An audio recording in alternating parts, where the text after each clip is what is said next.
Hello and welcome all. तो बच्चों, ये होप करती हूँ कि धीरे धीरे जैसे जैसे चैप्टर तुम लोग के कंप्लीट होते जा रहे हैं वैसे वैसे तुम लोग अपनी तैयारी भी अच्छे तरीके से करते जा रहे होगे, प्रिपरेशन बहुत अच्छी हो रही होगी। ठीक बच्चों, तो आज हम लोग इंडियन इकोनॉमिक डेवलपमेंट में रूरल डेवलपमेंट को देखेंगे। तो हम लोगों ने पॉवर्टी में ये डिस्कस किया था कि पॉवर्टी एक तो बिलो पॉवर्टी लाइन 22% स्टिल है अभी भी। पॉवर्टी जो है रूरल एरिया और अर्बन एरिया वाइज होती है। ठीक, ऐसा क्यों? ऐसा इसलिए है क्योंकि इंडिया में जो रिजाइडिंग है वो रूरल एरिया और अर्बन एरिया वाइज है। Nation of father Mahatma Gandhi का ये कहना था कि अगर रियल प्रोग्रेस ऑफ इंडिया कोई चाहता है या रियल प्रोग्रेस ऑफ इंडिया को करना है तो हमको सबसे पहले जो फोकस है, कंसंट्रेशन है, वो रूरल एरिया और रूरल पीपल के डेवलपमेंट के लिए होना चाहिए। तो ऑटोमेटिकली नेशन ग्रो करेगा। ठीक है, तो अगर हम रूरल डेवलपमेंट की मीनिंग देखें तो रूरल डेवलपमेंट की मीनिंग में हम ये जानेंगे कि जो कोई भी कंटिन्यूअस और कॉम्प्रहेंसिव सोशियो इकोनॉमिक प्रोसेस होता है। सोशियो इकोनॉमिक प्रोसेस क्या होता है? जो उनके सोशल लेवल और इकोनॉमिक लेवल दोनों में इम्प्लीमेंटेशन और दोनों में इफेक्टिव चेंज ला सके, है ना। तो attempting to improve all aspect of rural life जो है वो केवल एग्रीकल्चर को नहीं डिपेंड करती है, वो एग्रीकल्चर के अलावा भी वहां पे और ऑक्यूपेशंस होते हैं। तो ओवरऑल तरीके से सोशल लेवल पे, इकोनॉमिक लेवल पे कंटिन्यूअसली और कॉम्प्रिहेंसिव प्रोसेस को जो कोई भी प्रोसेस फॉलो हो रहा है, किस लिए? रूरल एरिया के, रूरल पीपुल के इम्प्रूवमेंट ऑफ लाइफ को लेके ऐसे किसी भी एक्टिविटी को हम कहते हैं रूरल डेवलपमेंट। तो अब बात करते हैं कि रूरल डेवलपमेंट करेंगे कैसे हो सकता है। देखो, मतलब एक छोटा छोटा पॉइंट है, मेन फोकस तो हम लोग को भी आगे जाके करना है। इन रूरल सेक्टर क्या है? मेजर सोर्स ऑफ ऑक्यूपेशन क्या है? लाइवलीहुड क्या है? एग्रीकल्चर है ना। 2/3 of population depending on it.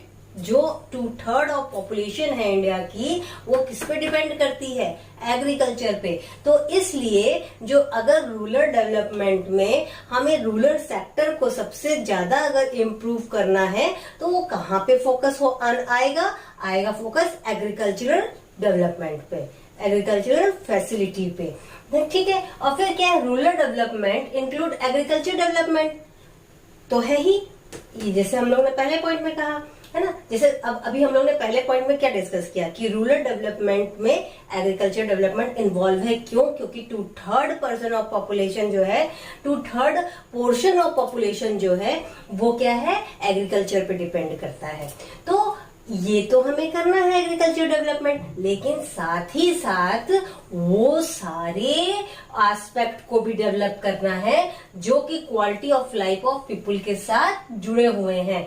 अब वो सोशल लेवल का भी हो सकता है, इकोनॉमिक लेवल का भी हो सकता है कि नहीं। तो ये क्या है कि हमको एग्रीकल्चर पे भी कंसंट्रेशन करना है और अदर एस्पेक्ट्स पे भी कंसंट्रेशन करना है। 3/4 of total population are considered as a rural people. जो हमारे पॉपुलेशन का 3/4 पार्ट ऑफ पोर्शन है वो कौन है? रूरल पीपल है।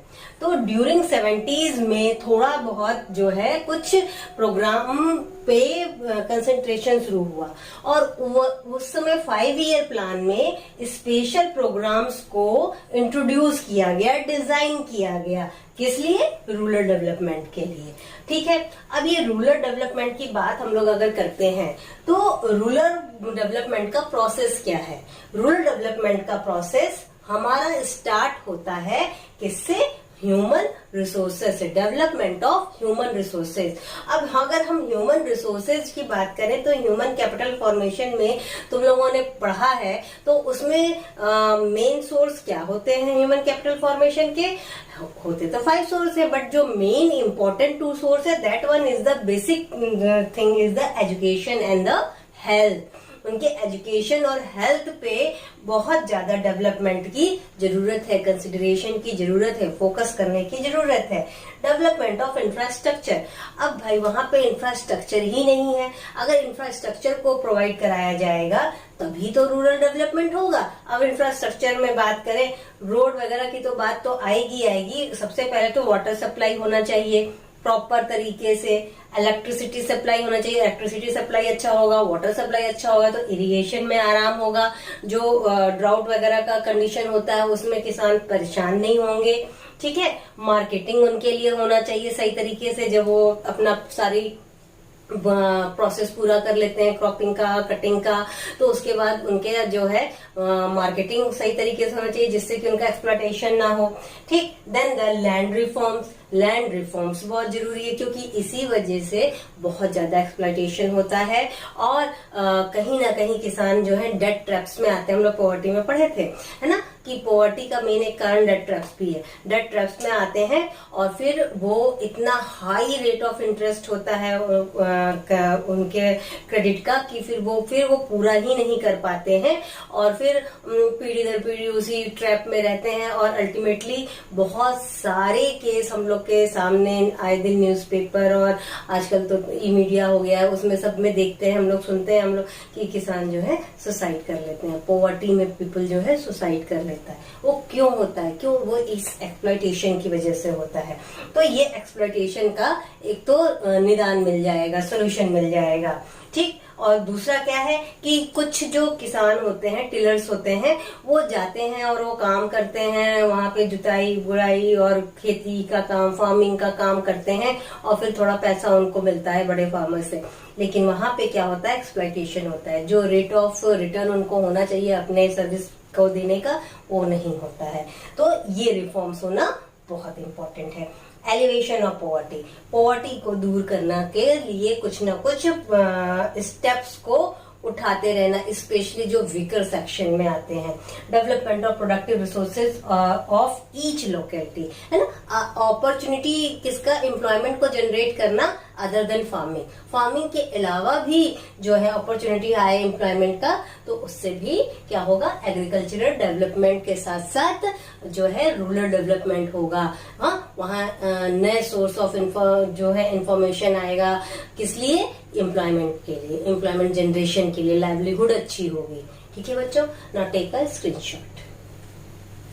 रूरल क्रेडिट, रूरल क्रेडिट क्या है कि देखो, क्रेडिट की जरूरत इसलिए होती है रूरल एरिया में क्योंकि अभी हम लोगों ने देखा कि मोस्ट ऑफ पॉपुलेशन क्या लाइवलीहुड किनका, किस पे डिपेंड करता है? एग्रीकल्चर पे। तो जो एग्रीकल्चर प्रोसेस है ना इनकम जनरेशन का, ये एक बहुत ही लेंदी और लॉन्ग प्रोसेस है। ये फार्मर क्या करता है? सीड्स लाता है, उसकी सीडिंग करता है, देन उस पर फर्टिलाइजर की जरूरत है, इरिगेशन की जरूरत है ना, इन सब चीज के लिए काफी कुछ एक्सपेंसेस आते हैं। और फिर क्या है कि जब तक वो फसल बढ़ के पूरी एक वीट ग्रेन के फॉर्म में आती है, तब तक एक लंबा प्रोसेस निकल जाता है, लंबा टाइम निकल जाता है। अब उस बीच में वो फार्मर क्या खाए, कैसे रहेगा? तो इस वजह से एक तो थोड़ा सा इन सब काम के लिए अपने एग्रीकल्चर पॉइंट ऑफ व्यू से, और दूसरा क्या है कि अपनी खुद की लाइवलीहुड के लिए उनको क्रेडिट लेना पड़ता है। तो वो क्रेडिट लेने का दो तरीका है इनके पास, एक तो इंस्टीट्यूशनल सोर्स और दूसरा नॉन इंस्टीट्यूशनल सोर्स।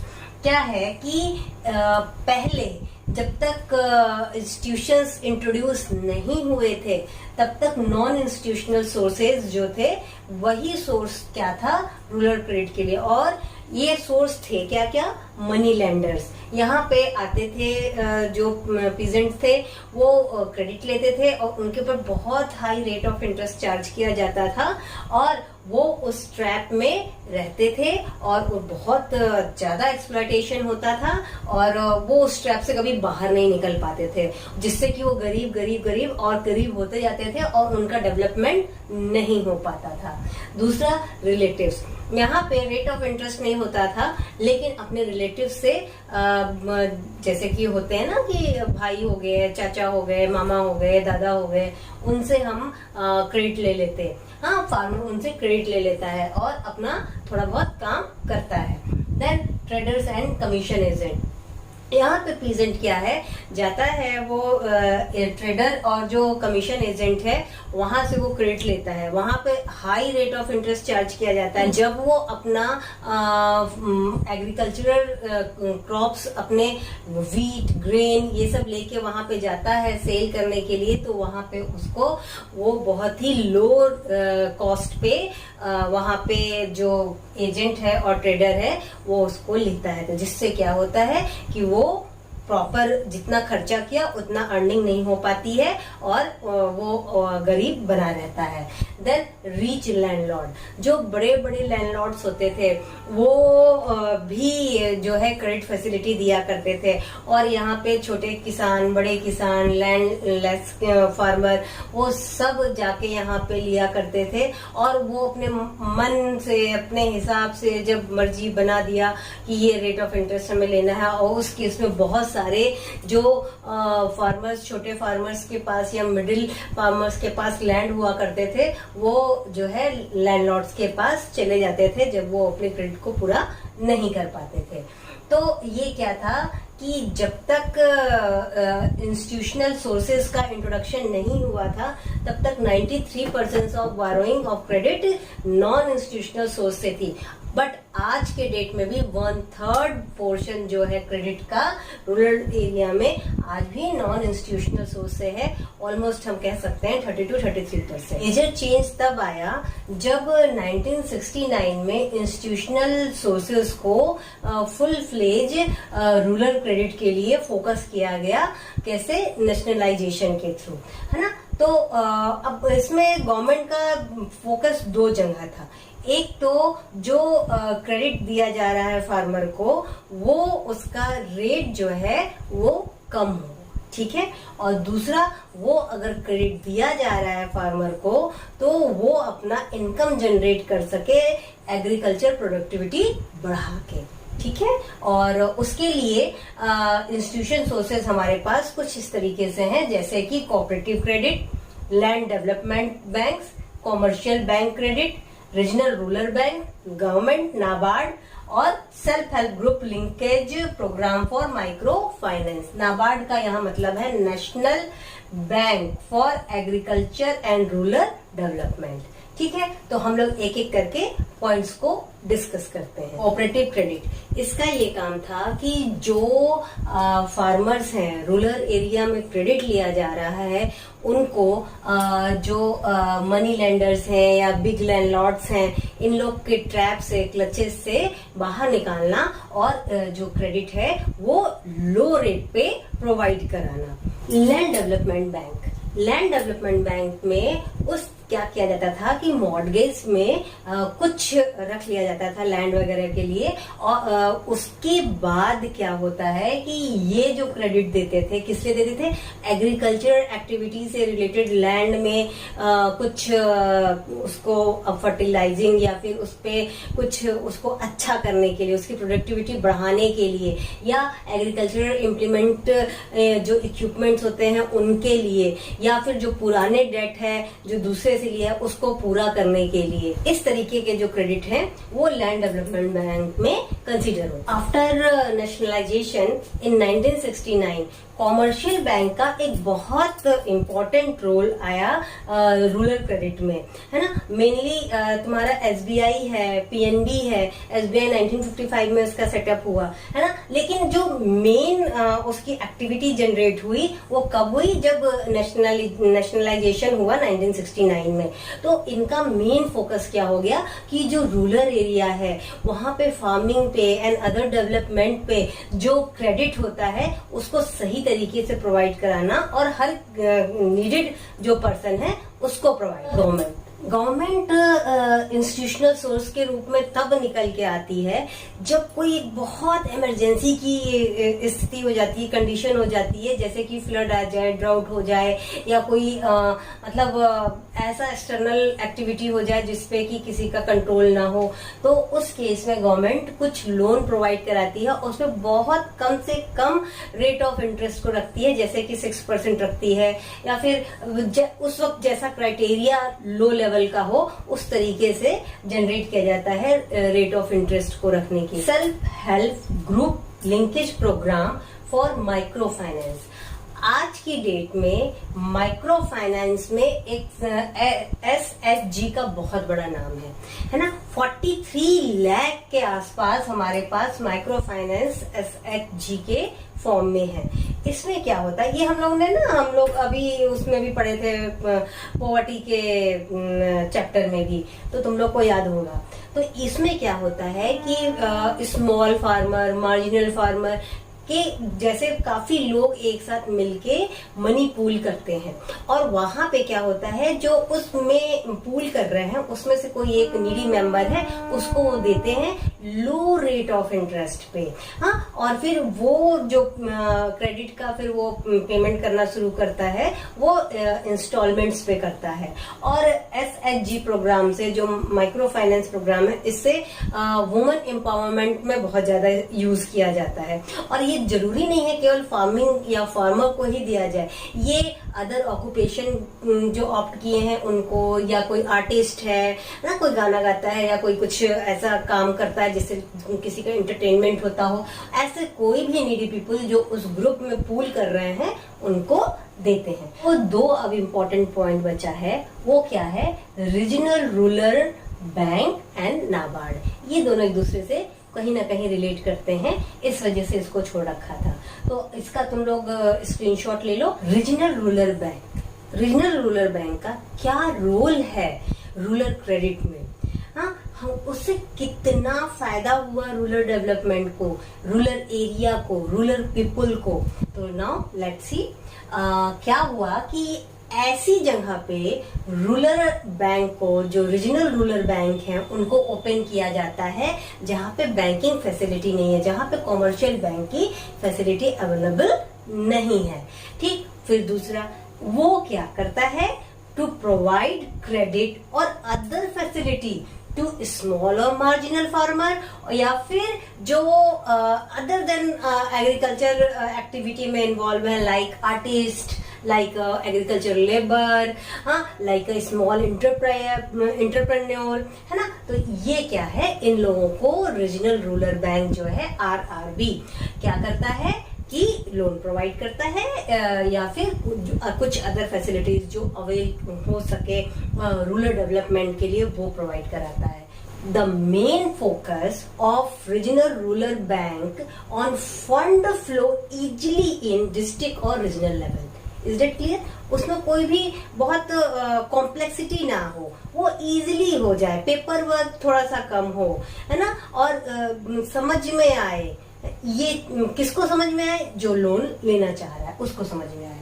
देन क्या है regional rural bank, to concentrate on weaker section of society. जो रीजनल रूरल बैंक का कंसंट्रेशन है वो वीकर सेक्शन ऑफ सोसाइटी पे है। तो अगर वहां पे सही तरीके से लो रेट ऑफ इंटरेस्ट पे क्रेडिट मिलता है, और फिर उस पे वो अपना लाइवलीहुड करते हैं, एम्प्लॉयमेंट जनरेशन करते हैं, फिर इनकम जनरेशन होता है, तो वहां क्या होगा, रूरल डेवलपमेंट ऑटोमेटिकली हो जाएगा। नाबार्ड का फुल फॉर्म है national Bank of Agriculture and rural Development. Is it clear? इसका एस्टेब्लिशमेंट कब हुआ, 12 July 1982 by an act of Parliament. ठीक, तो नाबार्ड का फुल फॉर्म है national Bank of Agriculture and rural Development. Establishment कब हुआ, 12 July 1982 by an act of Parliament. अब इसका काम क्या है, ये एक एपेक बॉडी है, और नाबार्ड के ऊपर केवल RBI है। उसके अलावा नाबार्ड जो है रूरल डेवलपमेंट में और एग्रीकल्चर डेवलपमेंट में जो कोई भी क्रेडिट फैसिलिटी इन्वॉल्व है, उन सब का पॉलिसी, प्लान, ऑपरेशन, इन सब की होल्डिंग करता है, उन सब पे सुपरविजन रखता है। Then to promote health and strength of credit institution, जो भी इंस्टीट्यूशन क्रेडिट के लिए हैं वो हेल्दी हो, किस लिए? क्रेडिट जनरेट करने के लिए, और उनमें स्ट्रेंथ हो कि भाई वो क्रेडिट दे सकें। ठीक, जैसे कि आपका कोऑपरेटिव बैंक हो गया, कॉमर्शियल बैंक हो गया, रीजनल रूरल बैंक हो गया। ठीक है, फिर क्या है? To provide financial assistance to non farmer sector. केवल फार्मिंग में ही नहीं कर देना है, नॉन फार्मर सेक्टर। क्यों? क्योंकि ये एग्रीकल्चर डेवलपमेंट के साथ साथ रूरल डेवलपमेंट भी कर रहा है, और रूरल एरिया में केवल एग्रीकल्चर नहीं, नॉन एग्रीकल्चर एक्टिविटी भी इन्वॉल्व होती है। ठीक है, तो क्या होता है इससे? टू प्रमोट इंटीग्रेट, आरडी मतलब यहाँ पे rural development and prosperity of backward rural area. जो बैकवर्ड रूरल एरिया है वहाँ पे प्रॉस्पेरिटी आएगी, और जो रूरल डेवलपमेंट है वो और इनहांस होगा। ठीक है, देन ऑब्जेक्टिव क्या है नाबार्ड का? ऑब्जेक्टिव है, सबसे पहला तो काम ये है भाई कि ये एक एपेक फंडिंग एजेंसी है, ये बात तो मालूम है आपको। ठीक, और फिर इसका काम क्या है? जो क्रेडिट डिलीवरी सिस्टम है उसको इम्प्रूव करना। Then coordinate the financial activity between institution और government of India. Then to undertake monitoring evaluation the project refinancing by it. जितने भी प्रोजेक्ट रीफाइनेंस के लिए दिए गए हैं नाबार्ड ने, उस सबको मॉनिटर करना। केवल प्रोजेक्ट ला देना ही जरूरी नहीं है, ये देखना कि हमने जो काम जिस पर्पज से शुरू किया था क्या ये वहां तक पहुंच रहा है, क्या वहां पे पहुंच रहा है तो सही तरीके से पहुंच रहा है, उसका जो एक्टिविटी प्रॉपर इनकम जनरेशन के लिए है और एक अच्छी लाइवलीहुड के लिए है, क्या वो हो रहा है? क्या हमने ये सारी रीफाइनेंस या फाइनेंसिंग या क्रेडिट प्रोविजन जो किया ये एक एग्रीकल्चर और रूरल डेवलपमेंट के लिए है, क्या वो क्राइटेरिया फुलफिल हो रहा है? ये सारी मॉनिटरिंग जो है, ये सारे काम जो है नाबार्ड का होता है। नीड फॉर रूरल क्रेडिट और एग्रीकल्चर फाइनेंस, है ना? अभी तक हम लोग ने देखा क्या कि रूरल क्रेडिट क्या है, उसके सोर्स क्या है, तो इसका नीड क्यों है और ये किस बेसिस पे होता है। तो इसका जो बेसिस है वो दो तरीके से, एक तो टाइम, दूसरा पर्पज। ठीक है, टाइम के बेसिस में हम आए तो 3 क्राइटेरिया है। Now 1 is the short term credit. Short term credit क्या है? Period less than 15 month. और इसमें करता क्या है फार्मर? वो सीड खरीदता है, वो फर्टिलाइजर खरीदता है, paying wages to hired worker के लिए, है ना? ऐसे इसी तरीके से रिलेटेड चीज है। Medium term credit. Medium term credit क्या है? इसका जो पीरियड रेंजिंग है वो 15 मंथ से 5 ईयर में रेंज करता है। और ये 2 तरीके से होता है, एक तो प्रोडक्टिव पॉइंट ऑफ व्यू से क्रेडिट होता है, दूसरा अनप्रोडक्टिव पॉइंट ऑफ व्यू से होता है। प्रोडक्टिव पॉइंट ऑफ व्यू से क्या होता है? जैसे परचेजिंग कैटल या फिर एग्रीकल्चर इम्प्लीमेंट्स। और फिर अगर अनप्रोडक्टिव पे आए तो जैसे मैरिज, सोशल और रीजनल जो फंक्शंस हैं उनके ऊपर जो एक्सपेंसेस एक्सपेंडिचर आने हैं उसके लिए क्रेडिट ले रहा है। Then long term credit. Long term credit का क्या है कि भाई ये वो नीड पूरा करता है, वो क्रेडिट पूरा करता है जो कि पीरियड क्या हो, मोर देन 5 ईयर हो, and it might be possible extend to a period 15 to 20 year, है ना? और ये लेता क्यों है? क्योंकि making permanent improvement to land, या फिर लैंड परचेजिंग, या फिर डिगिंग ट्यूबवेल, या फिर purchasing tractor, harvester, repayment of old debt. Is that clear? Then the second part of the need of rural credit, that one is the basis of purpose. Basis of purpose 2 तरीके से होता है, एक तो productive, दूसरा unproductive. Productive purpose वो purpose होता है जिसमें कि फार्मर क्रेडिट ले रहा है एग्रीकल्चर प्रोडक्शन और प्रोडक्टिविटी बढ़ाने के लिए, जैसे कि परमानेंट इम्प्लीमेंट ऑन लैंड करना है, जैसे कि फर्टिलाइजर लेना है, जैसे कि इक्विपमेंट लेना है, जैसे कि सीड्स लेना है, जैसे कि उसको उस पे कोई ऐसी एक्टिविटी करनी है जिससे कि एग्रीकल्चर प्रोडक्शन बढ़े और साथ ही साथ प्रोडक्टिविटी बढ़े। लेकिन अनप्रोडक्टिव लोन क्या होता है, क्रेडिट क्या होता है? वो पर्पज होता है जिसमें कि एग्रीकल्चर ना तो प्रोडक्शन बढ़ता है ना तो प्रोडक्टिविटी बढ़ती है। तो वो क्या हो सकता है? जैसे कि मैरिज हो गया, या किसी का एजुकेशन हो गया, या हेल्थ ग्राउंड की बात हो गई, या फिर regional ceremony supporting family at the time of crop failure, settle करना ओल्ड डेट्स को। ठीक है बच्चों? Exploitation bye non financial institution, है ना? जो नॉन फाइनेंशियल इंस्टीट्यूशन है उनसे फार्मर्स और रूरल पीपल बहुत एक्सप्लॉइट होते थे। कैसे? Now the first thing is the high rate of interest, है ना। जो क्रेडिट प्रोवाइड होता था उसका रेट ऑफ इंटरेस्ट बहुत हाई होता था, जिसको कि पेमेंट करना उस क्रेडिट लेने के लिए जो फार्मर आया है वो बहुत मुश्किल होता था। दूसरा, मैनिपुलेशन ऑफ अकाउंट। अगर वो पेमेंट कर भी रहा है प्रॉपर, तो वहां पे जो नॉन फाइनेंशियल इंस्टीट्यूट है वो क्या करता था, उसको मैनिपुलेट करता था, जिससे कि कभी वो क्रेडिट खत्म ही नहीं होता था। अनफेवरेबल लोन कंडीशन, ऐसा कंडीशन क्रिएट कर देना जिसपे कि जो फार्मर है या अदर देन जो एक्टिविटी में इन्वॉल्व है फार्मिंग, वो पर्सन अपना जो पेमेंट का मोड है वो किसी न किसी तरीके से करना। जैसे कि फार्मर है, अगर उसने क्रेडिट लिया है तो उसे जो क्रॉप है, अपना जो फार्मिंग की प्रोडक्शन है, उसको लोअर रेट पे उनको दे देना है बच्चों। ये एक तरीके का अनफेवरेबल लोन कंडीशन को क्रिएट करना है।